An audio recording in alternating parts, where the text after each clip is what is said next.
there, I'm Mark, in affiliation with Spectrum Pulse, and it looks like it's a Rauw Alejandro album bomb week, and a shockingly good one. And this, it's Billboard Breakdown. I don't remember. So this is one of the weeks where my predictions kind of missed the mark, but it doesn't really matter in the long run because next week GNX by Kendrick Lamar is gonna bulldoze a chunk of the Hot 100 anyway. I really should have known that instead of Linkin Park getting the album bomb, instead we got one from Rauw Alejandro for an album that's received some rather contentious reviews. Admittedly, one I was not expecting to have the time to properly examine. Again, tough to gauge how much of it's gonna last beyond the streaming boost. One downside to being in Canada is that we actually tend to get very little in the way of Latin crossovers unless they just go huge worldwide. We were actually the ones that got something close to a Linkin Park album bomb. I think I may have preferred Rauw Alejandro, but again, ultimately how much any of this is going to matter when Kendrick Lamar is crashing through, we're going to have to see. But before we get into all of that, our top 10, which is largely not moving at all, at least for now. Kendrick is going to wreak havoc next week, we all know that. But at least for now, Shaboozey is holding the number one for A Bar Song Tipsy, with some wavering radio dominance and enough stable sales and streaming to really beat out any competition. Which at this point is pretty much Die With A Smile by Lady Gaga and Bruno Mars really trying to make a run at number 2. They are cutting into that radio margin, and look, they got the streaming edge, but they don't have a sales edge, and I really don't see this doing enough to really challenge for the top spot,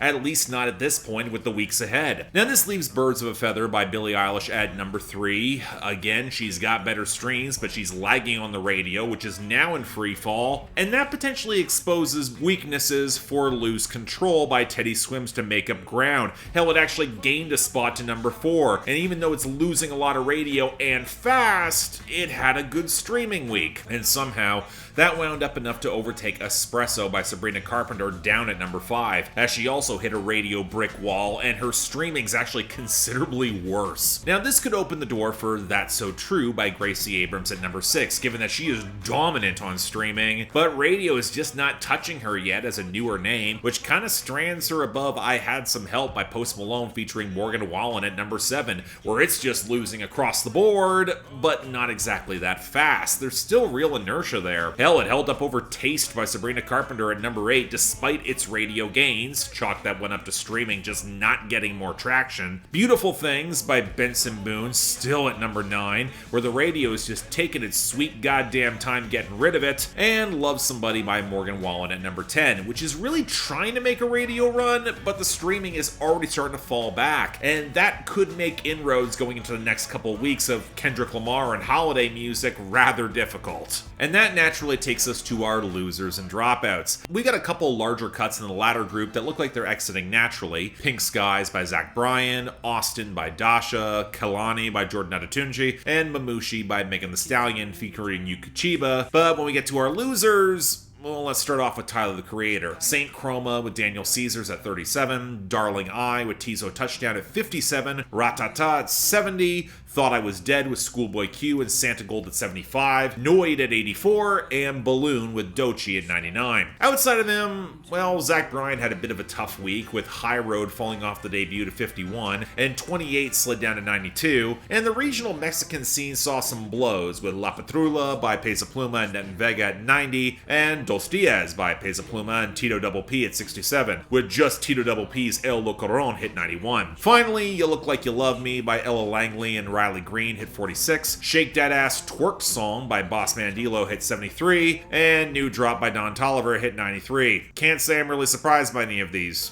Most of them aren't that good. But now we head over to our gains and returns, although in the latter group, we are really just talking about Christmas music coming back with All I Want for Christmas Is You by Mariah Carey at 16, Rockin' Around the Christmas Tree by Brenda Lee at 23, It's the Most Wonderful Time of the Year by Andy Williams at 47, and A Holly Jolly Christmas by Burl Ives at 48. And also The Emptiness Machine by Linkin Park being the solitary return for any sort of album impact at 74. And for our gains, well, the one Christmas return being Last Christmas by Wham, it spiked up to 24, but otherwise our gains are kind of all over the place. To my surprise, Like Him by Tyler the Creator featuring Lola Young is becoming a bit of a sleeper hit at 35, and I guess off the debut 4x4 by You by Lainey Wilson saw a bit of a spike, alongside Liar by Jelly Roll getting a radio surge to 62. And I guess it's okay, I'm okay by Tate McRae is getting some residual traction thanks to her big debut this week. We will get to it. The most interesting story is the absolute surge for No One Noticed by the Marias, up huge to 22. It's been going viral to a ridiculous extent and picking up massive streaming gains,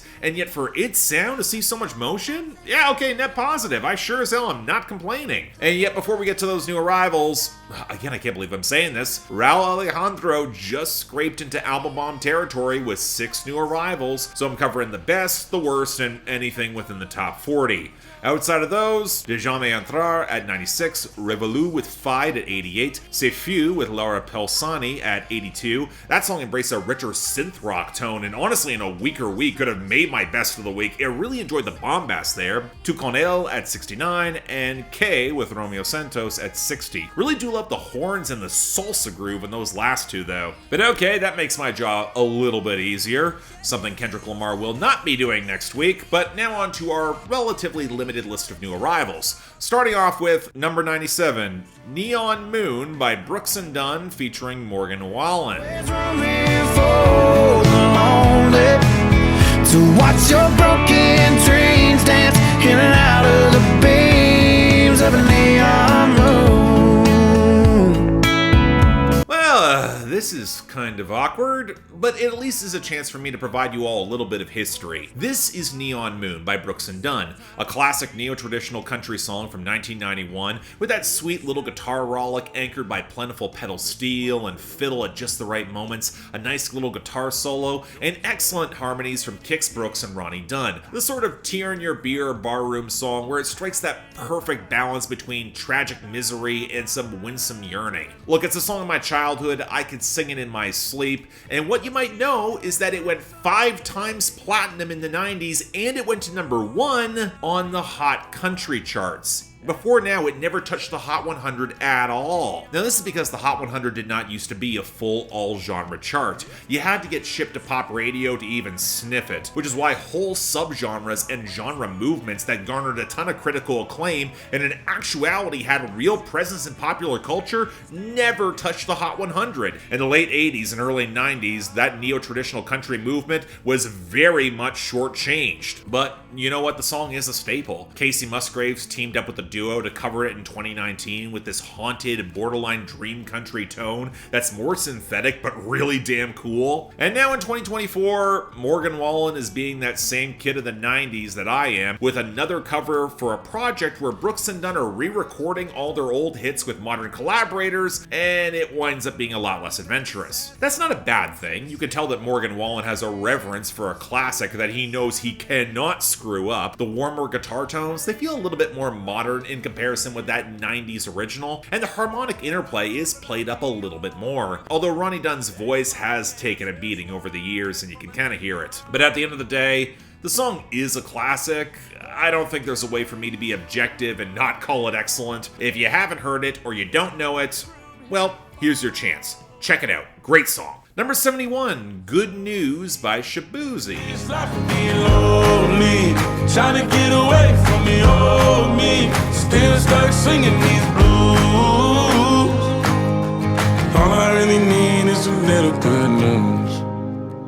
Oh, thank God, finally, they're letting him push a second song, and it's not one from the album that dropped earlier this year. What the actual hell? Seriously, Let It Burn is right there. You already shot the video. Just do a radio push. It's not that complicated. Maybe it has something to do with that messy label dispute he's going through, but okay, fine. A new single, an upcoming album, he kept the same production crew, that's a major plus. And you know, I guess I shouldn't be that surprised that he's got more of an acoustic ballad here with pedal steel and fiddle. He's really trying to play into the country. Hell, even with that throwback folk stomp clap, the whooping, and the crowd vocals around the hook, it sounds about as neo-traditional as anything that Luke Combs is gonna ship to Nashville radio. That's a big plus for me. Now, I don't think there's a lot really going on in the song. Shaboozey kind of sounds exhausted the past year. You and me both, man. And while he's kind of lonely at the bar and sardonic enough to recognize that his own problems are not so bad, he still yearns for some good news, and I think with the louder crowd vocals behind him,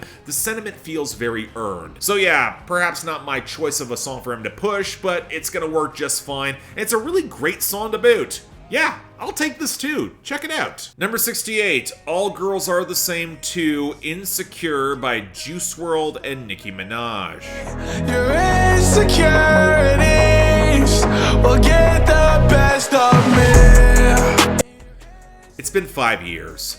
Fucking stop! I guess I shouldn't be surprised after the dog shit year Nicki Minaj has had. Let's make it abundantly clear that Bigfoot is one of the worst songs of the 2020s. She might as well go out on a low note by hopping on a posthumous sequel song for one of the tracks I didn't even like from Juice WRLD when he was alive. Also, Halsey's uncredited providing backing vocals to this, and quite frankly, given the fact she actually had a relationship with Juice WRLD before he passed, why not give the song to her? But naturally, we get the washed out overcompression and the brick trap percussion and Juice WRLD crooning that this girl's insecurities will get the best of him, even as he's gargling codeine, and this girl's not even Juice WRLD's partner. She already has a man that Juice WRLD wants to shoot up, even as he pushes even more drugs, even harder. And does anyone else find this so fucking tacky and gross knowing how he died? I'm not even surprised that Juice WRLD's former management and Nicki Minaj have no taste or class or dignity, especially when the paycheck's on the line, but it's also amplifying the absolute worst elements of their sounds, alongside Nicki's non-effort as she tries to sing and throw the insecurity back on a dead man. You don't even need to hear this for the hate listen. Do not give any of these people your fucking money. It's trash! Number 56, Insecurities by Lil Baby.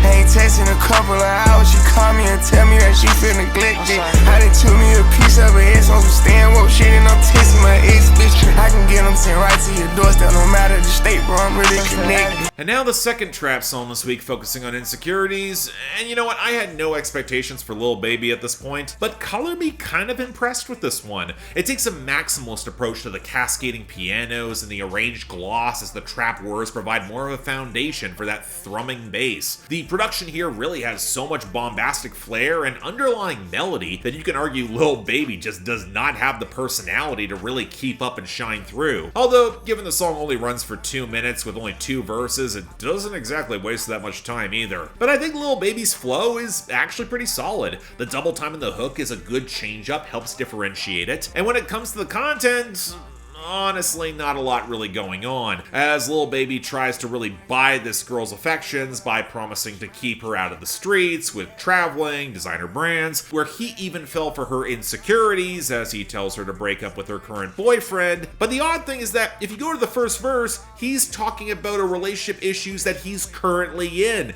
He's bouncing around to an ex. He has a more established partner. It just feels like it's built to overwhelm a side chick with so much flash that she doesn't ask more questions. So yeah, not gonna lie, it might be effective in that lane, and I do like this more than a lot of modern Lil Baby songs, but yeah, you know what, this many years in, I'd love to hear some actual range in the content. All I'm saying. Number 53, Running Wild by Jin.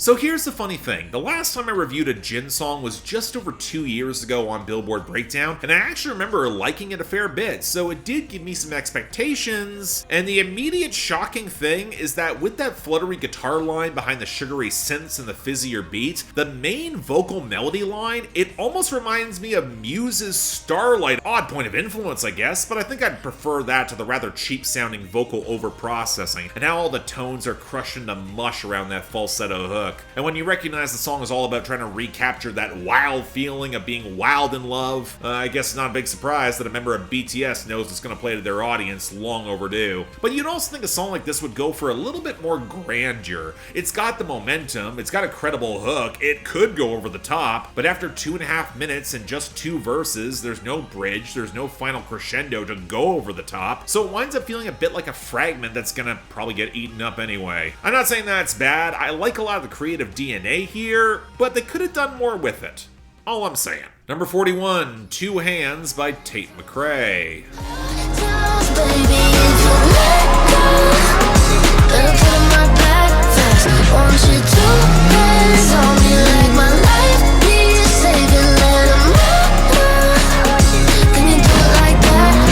I guess we're still trying to get Tate McRae to happen, with the second single following It's Okay, I'm Okay, a song I really haven't heard or thought about in months. Well, alright, in this case, she actually has Ryan Tedder of all people on production and co-writing. That could potentially make this interesting. But look, it's the same problem I had with It's Okay, I'm Okay. It sounds like something Camila Cabello might have pushed in 2019, you know, the sophomore slump, with the washed out squealing melody, the trap snares mixed into the chalky percussion, and the compressed, drawling, occasionally pitch-shifted vocals that really need a singer with a bit more flair and charisma in order to sell them, and that's something Camila Cabello rarely managed to get right herself. Now, the lyrics are actually not half bad. She doesn't need words or fancy things, most of which she can buy herself, for this guy to actually prove his love for her. He just needs to hold her with 2 hands. Okay, fine, not bad, but if the song is trying to convey any sense of sensuality, the production feels way too overmixed to accentuate any of that. But again, I have to ask the question, outside the hook, do we really have a need for dated, clumsily produced late 2010s pop that's trying to stick around, especially when there's so little charisma or distinctive factors behind it? That's all I'm saying, folks. Let's move on. And finally, number 34, Que Pasaria by Rauw Alejandro and Bad Bunny.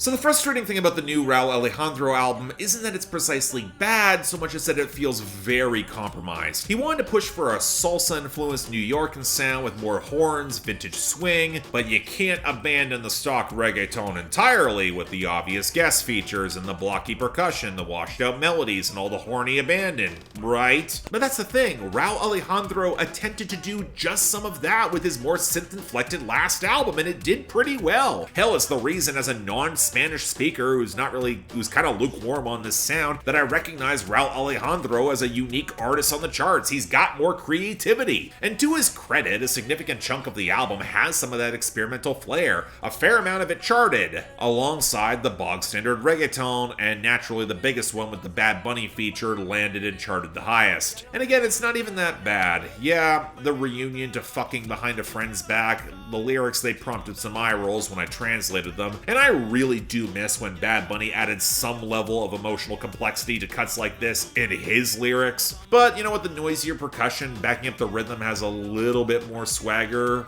even if the song really doesn't do enough to make use of it. It feels oddly abortive, and that's the odd thing. There are fusions with more of that New Yorkan salsa sound with reggaeton that's on the album. Why not try it here? Could be interesting for Bad Bunny. Again, the word that comes back is compromised, and thus while this is generally fine, it's more forgettable than it should be, and not gonna lie, I think that's a problem. But yeah, that's our week. A pretty damn good one, all things considered. Although All Girls Are the Same 2 Insecure by the late Juice WRLD and Nicki Minaj, it is running away with the worst of the week, straight into the 9th circle of hell. But I actually don't have a credible dishonorable mention, maybe Tate McRae, I guess. But let's give Good News by Shaboozey the top spot for the best of the week, with honorable mention to Neon Moon by Brooks and Dunn and Morgan Wallen. Yeah, you know what, I go back and forth on the re-recording, and while the composition itself is a classic, I'm not sure the newer version here has that same magic the original did. That's just me nitpicking.